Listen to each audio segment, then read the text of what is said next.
Back to news. Parliament వర్షాకాల సమావేశాలకు ముందు వైసీపీ పార్లమెంటరీ పార్టీ సమావేశం రాజకీయంగా ప్రాధాన్యం సంతరించుకుంది. ముఖ్యంగా మహిళా రిజర్వేషన్ బిల్లుకు మరోసారి మద్దతు ప్రకటించిన జగన్ నియోజకవర్గాల పునర్విభజన అంశంపై పార్టీ ఎంపీలకు స్పష్టమైన దిశానిర్దేశం చేసినట్టు తెలుస్తోంది. అదే సమయంలో రాష్ట్ర ప్రభుత్వ అవినీతి, భూ కేటాయింపులు, డిఎస్సి, స్పోర్ట్స్ కోటా ఉద్యోగాలు, అమరావతి నిర్మాణం, రామాయపట్నం పోర్ట్ ప్రైవేటీకరణ, ఆక్వా రైతులు, ఉద్యోగుల సమస్యలను పార్లమెంటులో ప్రస్తావించాలని ఎంపీలకు సూచించారు. పార్టీ ఎంపీలతో సమావేశమయ్యారు వైసీపీ అధినేత వైఎస్ జగన్. తాడేపల్లిలోని వైసీపీ కేంద్ర కార్యాలయంలో పార్లమెంటరీ పార్టీ సమావేశం జరిగింది. పార్లమెంటు వర్షాకాల సమావేశాల్లో అనుసరించాల్సిన వ్యూహంపై చర్చించారు. మహిళా రిజర్వేషన్ బిల్లుకు గతంలో మద్దతిచ్చినట్లే మరోసారి సంపూర్ణ మద్దతు ప్రకటిస్తున్నామని జగన్ స్పష్టం చేశారు. అదే సమయంలో రాష్ట్ర ప్రజల ప్రయోజనాలే పార్టీకి ప్రధానమని, వాటికి సంబంధించిన ప్రతి అంశాన్ని పార్లమెంటులో లేవనెత్తాలని ఎంపీలకు సూచించారు.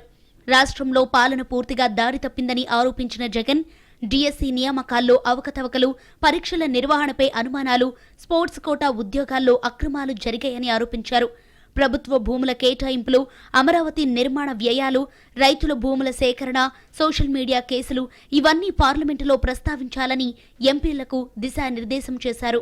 పార్లమెంటులో కేవలం రాజకీయ విమర్శలకే పరిమితం కాకుండా ఉద్యోగులు, ఉపాధ్యాయులు, రైతులు ఎదుర్కొంటున్న సమస్యలను కూడా ప్రస్తావించాలని ఎంపీలకు సూచించారు జగన్. ముఖ్యంగా టెట్ నిబంధనలు, ఆక్వా రంగ సంక్షోభం, ప్రైవేటీకరణ అంశాలపై కేంద్రాన్ని నిలదీయాలన్నారు. టెట్ అమలుతో సుదీర్ఘకాలంగా పనిచేస్తున్న ఉపాధ్యాయులు ఇబ్బందులు పడుతున్నారని, ఈ అంశాన్ని కేంద్ర విద్యాశాఖ మంత్రి దృష్టికి తీసుకెళ్లాలని ఎంపీలను ఆదేశించారు.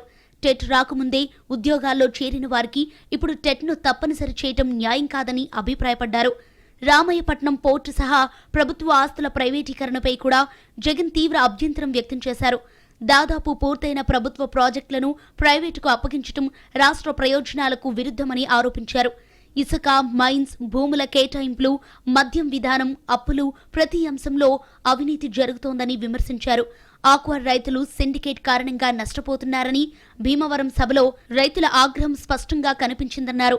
ఉద్యోగులకు పీఆర్సీ, ఐఆర్, డిఏలు, సరెండర్ లీవ్ బకాయిలు పెండింగ్లో ఉన్నాయని, వీటి గురించి కూడా పార్లమెంటులో గళం వినిపించాలని ఎంపీలకు సూచించారు.